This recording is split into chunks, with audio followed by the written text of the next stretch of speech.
Pradeep, you've been very vocal. You are the industry's president for Goemkarponn Industrial Estate. You've been very vocal about power disruption for industries. What do you want to say about it today? See, I've not really been vocal. I've just been factual. See what happened, if you remember, somewhere in mid of April, we were having severe power shortages because of incoming power issues.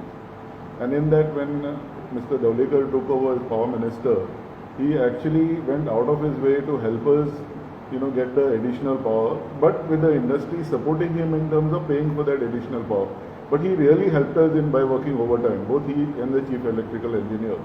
Now, in the beginning, at that point of time, some of the industry stakeholders had a resistance to why we should pay extra.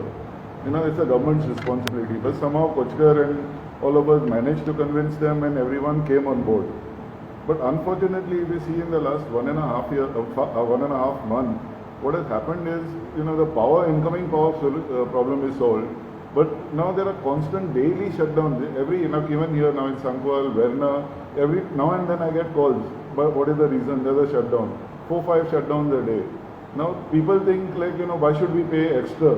They feel cheated. Now this is not related to incoming power. It is the quality of the infrastructure. And coincidentally, just before Mr. Dawlikar took over, we as Verna Industries Association had given a representation to the Power Secretary, on improving the infrastructure at Verna. Now if you see at Verna, we've got 3 major transformers, 40, 40 and 50, which makes it 110 MVA. Now, and they are nearly 20 plus odd years old. Now they are running at practically 80%, which is full. Now if, God forbid, something goes wrong, and one of the transformers fails, we are dead. Actually dead, because Verna caters to Zuari Nagar and Vasco. So which means whole of Vasco will go down. So now what will happen? Then there's nothing happening in getting a new transformer. But just yesterday or day before, I heard that finally the government has tendered for refurbishment of a old transformer they had in Pibim for putting as a backup in Verna. But that again will take at least 2 to 3 months. So till then what happens? Is a question mark. So Pradeep, despite paying extra now after that, the industry is still suffering with power outages. Then what is going to say? Yeah, but see, we are paying extra for getting good quality incoming power. That the government has solved. We can't take, it's a two-pronged decision. That the government has solved. But problem is that the distribution infrastructure is not supporting it. So finally, is it worthwhile? Now I've been getting calls saying that earlier it was better. In the sense, at least the outages were planned. They used to say, okay, tonight 6 to 11 there won't be power. Now it is just suddenly it goes off. So what happens? People in the continuous process industry can't even plan. So the whole production, everything was was for a toss.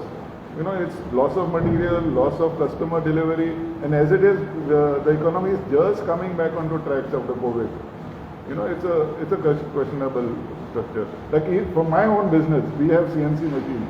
This constant frequent outages is costing us severely in terms of cards and electronics, and they're all imported infrastructure. So again, it's kind of affecting.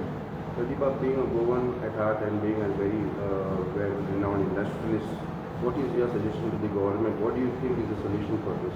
See, it's for me to say it is very simple, but the government has a lot of work on hand. See, they have to do a holistic outline plan for the whole of Goa. The kind of load that is envisaged. Of course, somebody will say, but the people are resenting the new line coming in from Tanmar project, and the new line coming from the Tanmar project, etc. is causing problems. So how will the government support? But if they do a holistic plan on what is the current load, what is the envisaged load, and do a proper distribution network frame, they can definitely do a better job. You are a industrialist since you've spoken about Tamnar. Do you think it is necessary that Tamnar project is taken? See, definitely we need a better quality and more power. But there are different ways to do it. I think Kochkar, I have not gone into the details, but Kochkar had suggested to them of using the old line without destroying much of the forest area, which is a good solution. Now another thing which the government is doing and probably can do is promote a lot of renewable energy. Jeddah has got a lot of incentives going on. So if they do, that's what, if Jeddah Power Department all mixed together they make a holistic plan, Goa can come out of it. So tapping solar energy is the next. It is a very good option. It's a viable option. Because again, indirectly what happens, though we say power, finally power generated through thermal. Thermal means coal. So for the environment it is not good in the end. So only thermal, only solar, then renewable energies, hydro. These are actually the ways you can conserve Alternative environment. options like solar, windmill, or all that kind Windmill may not help in Goa, but solar can definitely help. Thank you. Yeah.